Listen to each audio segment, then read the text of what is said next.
Բարև ձեզ, ես Անի Նիկողոսյանն եմ եւ մեր էքսպրես հարցազրույցի հյուրն է FDA Armenia հիմնադիր տնօրեն Նելի Սմբատյանը։ Պատրաստ եք։ Այո, ԱՄՆ շուկա մտնելու համար որն է առաջնային ապրանքի գինը թե որակը։ երկուսը պետքա լինեն նույն մակարդակի վրա։ Լավ, աշխատել համեմատաբար քիչ գումար, բայց ստեղծել արժեք, թե համեմատաբար շատ գումար արժեք չստեղծելով։ Ստեղծել արժեք քիչ գումարով։ Որպես գործարար հաջողելու 3 հիմնական բնավորության գծերը։ Պատասխանատվության զգացում, սովորելու կարողություն եւ արժեք ստեղծելու կարողություն։ Բարի։ Առավոտյան սպորտ թե սուրճ։ Միանշանակ սուրճ։ Եթե ունենայիք $1 միլիոն, որ ոլորտում կներդնեիք։ Անշարժ գույք թե ռեստորանային բիզնես։ Ռեստորանային բիզնես։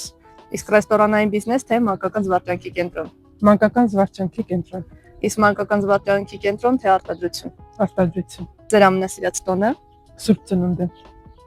Եթե ձեզ առաջարկ լիներ բիզնեսի համասեփականատեր դառնալ Իլոն Մասկը եւ Մարկ Ցուկերբերգում կընտրեիք։ Ոչ մեկին։ Շնորհակալություն այսքաններ։